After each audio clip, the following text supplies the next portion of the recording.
ingkar terhadap Al-Quran. Tahu-tahu setelah 20 tahun, dari tahun 80, muncul lagi manusia-manusia yang ingkar terhadap Al-Quran. Kita bikin lagi lembaga seperti itu. Mudah-mudahan ada dukungan dari umat Islam. Harus kita bikin, harus kita hadapi. Cuman caranya bukan orangnya yang dibunuh, fahamnya yang kita berantas. Itu harus tekad kita, bukan orangnya. Terima kasih.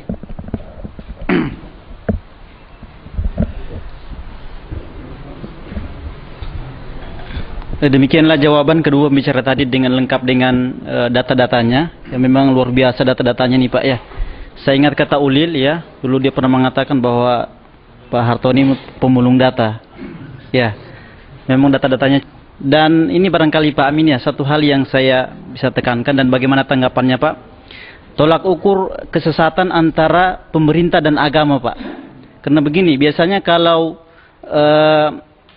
suatu aliran ya tidak dilaporkan oleh sebuah masyarakat, biasanya pemerintah tidak ditegur gitu.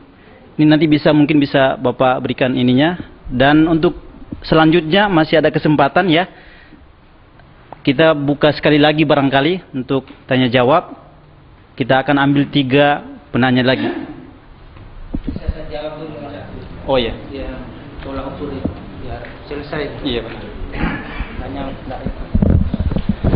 Terima kasih. Tolak ukur antara pemerintah dengan agama masalah sesat. Memang kalau kita tanya sama Kejaksaan Agung umpamanya, masalah sesat itu mereka enggak bisa jawab. Tapi kalau aliran itu meresahkan masyarakat, polisi kejaksaan turun tangan, ya. Jadi meresahkan masyarakat, ukuran pemerintah itu bukan sesat. Biar sesat, kalau tidak meresahkan masyarakat, boleh aja hidup. Tidak ada masalah bagi pemerintah. Berarti bisa diterima oleh masyarakat Islam. Nah, kalau yang sesat ini sudah meresahkan masyarakat dan ada yang lapor, mesti ada yang lapor. Ya, ada yang lapor. Nah, itu baru ditangani oleh pemerintah begitu. Jadi kalau ada yang sesat ini didiamkan, berarti terima masyarakat. Tidak ada masalah bagi pemerintah. Kalau ada yang lapor, resah. Jadi itu ukurannya Pak. Terima kasih. Assalamualaikum warahmatullahi wabarakatuh. Pada hari ini kita telah membahas tentang bagaimanakah bahaya aliran sesat dan ajaran sesat di Indonesia. Saya ingin tanyakan kepada Ustadz Hartono sama Ustadz Amin Jamaluddin, bagaimanakah caranya atau kiat-kiatnya mempersiapkan generasi muda kita supaya tidak terjangkit virus aliran sesat ini Pak. Itu aja, mudah-mudahan ini bisa dijawab dengan baik. Terima kasih. Assalamualaikum warahmatullahi wabarakatuh. Bismillahirrahmanirrahim. Assalamualaikum warahmatullahi wabarakatuh. Terima kasih kepada Ustadz Hartono Ahmad Jais dan Pak Ustadz Amin Jamaluddin. Kita telah banyak mengetahui informasi tentang aliran sesat di Indonesia. Yang mungkin jumlahnya tadi Pak Amin sebutkan 200-an lebih ya.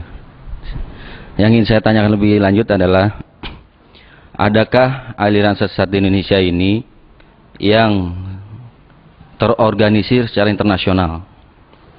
Kalau memang itu ada, saya minta tolong Pak Ustadz sebutkan, dan bagaimana cara yang efektif untuk menghadapinya. Kepada Pak Amin Jamaluddin, penelitian yang dilakukan oleh LPPI itu tahun berapa itu Pak? Saya takut bertambah banyak lagi gitu ya. Memang itu tahu mungkin ya, saya minta informasinya gitu. Penelitian itu dilakukan tahun berapa? Assalamualaikum warahmatullahi wabarakatuh. Bismillahirrahmanirrahim. Assalamualaikum warahmatullahi wabarakatuh. Yang terhormat Pak Hartono dan Pak Amin Jamaluddin, Saya ingin mempertanyakan satu yang sudah marak akhir-akhir ini, bahkan mungkin ada di TV. Bagaimana pendapat Bapak tentang pengobatan dengan Al-Quran yang diruqyah itu, Pak? Ya, karena menurut pemahaman kita yang dimaksud dengan pengobatan Al-Quran adalah untuk pengobatan hati, ya sesuai dengan Yunus 57 itu. Jadi bagaimana pendapat Bapak tentang masalah ini? Apakah itu termasuk hal-hal yang perlu bisa dikembangkan dan akui sebagai ajaran yang boleh kita amalkan, atau ini sesuatu hal perlu kritisi kita semuanya? Ya, karena Al-Quran pada intinya kan pengobatan untuk diamalkan dalam hati, artinya diamalkan supaya hati kita menjadi tenang. Itu saja, terima kasih. Assalamualaikum warahmatullahi wabarakatuh. Assalamualaikum warahmatullahi wabarakatuh. Terima kasih. Pertanyaan pertama saya tujukan buat Ustadz Hartono. Seperti kita ketahui dan Bapak tulis, di Indonesia telah banyak aliran yang boleh dibilang nyeleneh. Dan sedang saya akan sedikit mengambil sisi lain, yaitu tentang gerakan atau firqah ataupun harokah yang ada di Indonesia. Karena dalam era 90 ataupun 80 ke sini, itu terutama berkembang di kampus-kampus, itu sangat marak adanya harokah yang notabene memperjuangkan ataupun menegakkan syariah Islam. Tapi tidak sedikit kita jumpai bahwa di antara mereka sendiri mengklaim bahwa dirinya adalah yang merasa paling benar dan tidak segan-segan menyalahkan ataupun menganggap bahwa yang lain adalah salah atau keliru. Apakah yang ini boleh dibilang semacam sesat, atau mereka saking semangatnya gitu, jadi menyalahkan gerakan-gerakan yang lain seperti itu? Terus yang kedua saya tujukan untuk Bapak Amin Jamaluddin.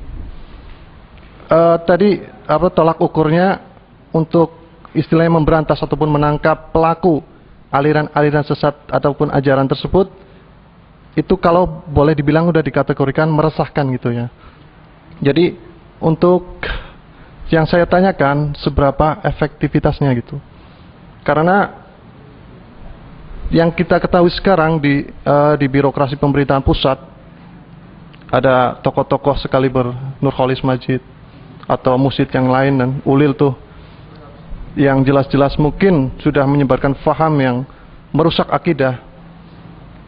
Dan itu menurut ukuran tolak ukur mungkin sebagian kalangan tidak merasakan, bahkan mereka sangat dekat dengan kalangan birokrasi. Nah itu menurut Bapak bagaimana? Saya minta pendapatnya. Mungkin itu aja, terima kasih. Assalamualaikum warahmatullahi wabarakatuh. Terima kasih. Pertanyaan mengenai aliran sesat di Indonesia yang bersifat internasional, yaitu Ahmadiyah. Mereka itu sudah berada di 66 negara, termasuk di Israel. Ahmadiyah itu.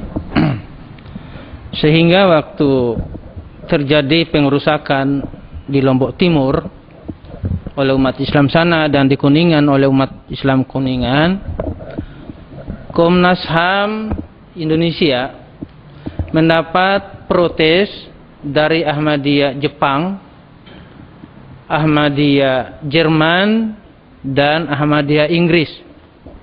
Ini surat panggilan kepada saya begitu. Dan 3 Ahmadiyah di 3 negara ini menuduh Amin Jamaluddin lah sebagai otak daripada pengerusakan Ahmadiyah di 2 tempat itu. Saya dipanggil oleh Komnas HAM. Waktu itu saya bawa